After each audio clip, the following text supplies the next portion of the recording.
नमस्ते, मी कोमल. मैत्रिणींनो, उकडीचे मोदक तर आपण पाहिले, गणपतीचे स्पेशल. आज आपण बनवणार आहोत मिल्क पावडर मोदक.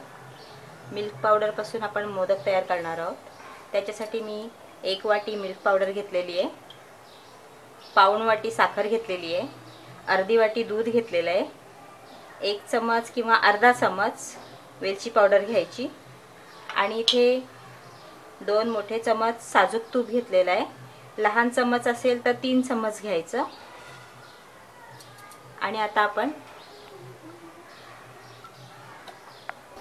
एक पॅन घेतलेला आहे, गॅसवर गरम केलेला आहे. त्याच्यामध्ये मी साजूक तूप टाकते.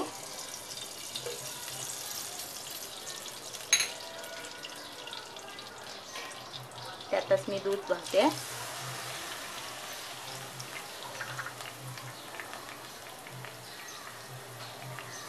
मिल्क पावडर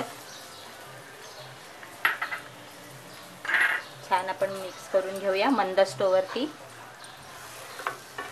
स्लो फ्लेमवरती छान आपण मिक्स करून घ्यायचे, शिजवून घ्यायचे. आता यातच आपण साखर टाकणार आहोत.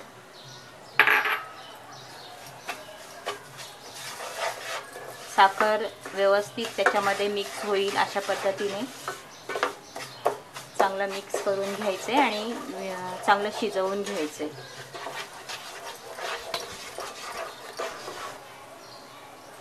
आपलं मिल्क पावडर मावा आपलं चांगला घट्ट झालेलं आहे.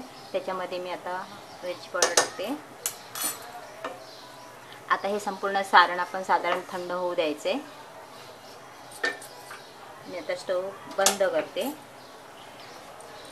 जर सारण थोडंसं लूज झालं, पातळ झालं, तर त्याच्यामध्ये मिल्क पावडर मिक्स करा. आणखी अर्धा वाटी, अर्धा कप असं मिल्क पावडर मिक्स करा. चांगलं घट्ट होतो.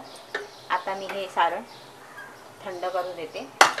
साधारण थंड झालं की मग आपण त्याचे मोदक बनवून घेणार. आपण इथे एक मोल्ड घेतलेला आहे, त्याला मी साजूक तूप लावते. तेल लावलं तरी चालेल.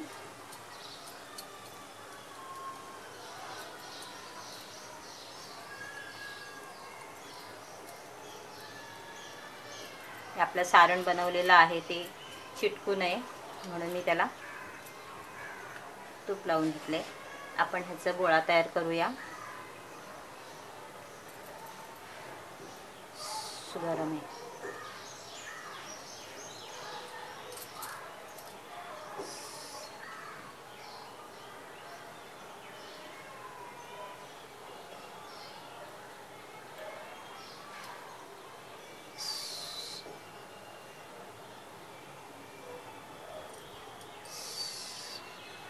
गरम गरम आहे.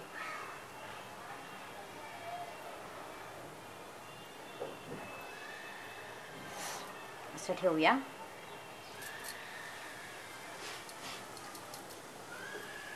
तुम्हाला एकच बनवून दाखवते आधी. हे एक्स्ट्रा जे असेल ते काढून टाकायचं.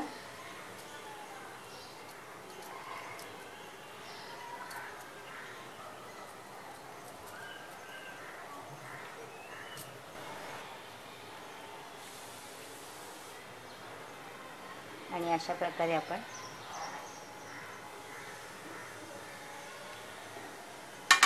छान असं मोदक तयार करून घ्यायचं.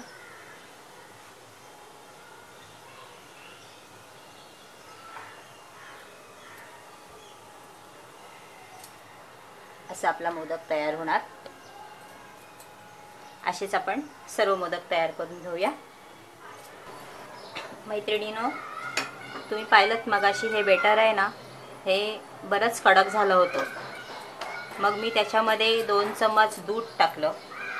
दूध टाकून थोडंसं गरम केलं मंद आचेवर.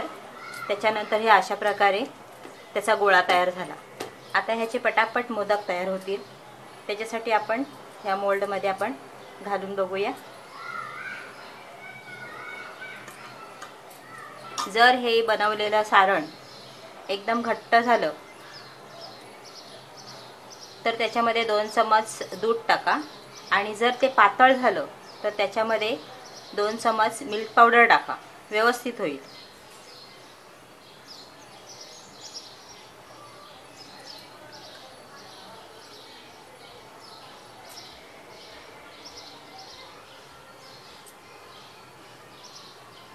आता अशा प्रकारे आपण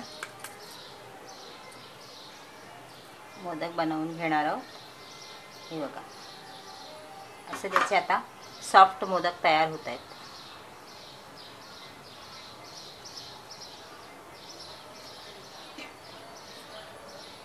आता हे मोदक आपण अशाच पद्धतीने बनवून घेऊया. मगाशी मी 3 मोदक बनवेपर्यंत ते बेटर जरा कडक झालं होतं,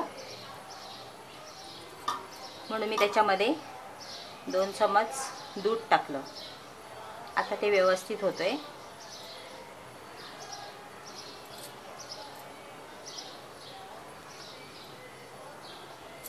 आणि जर ते बेटर आपण तयार केलेलं साधारण पातळ झालं तर त्याच्यामध्ये नक्की मिल्क पावडर टाका. अशा प्रकारे आपण आता हे मोदक तयार करून घेतो आहोत.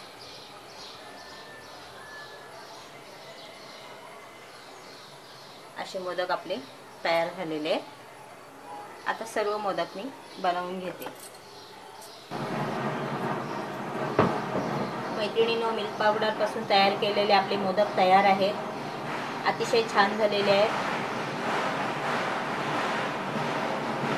गणपती बाप्पाच्या प्रसादासाठी मोदक वापरू शकतो आपण. 8 दिवस फ्रीजमध्ये राहू शकतात.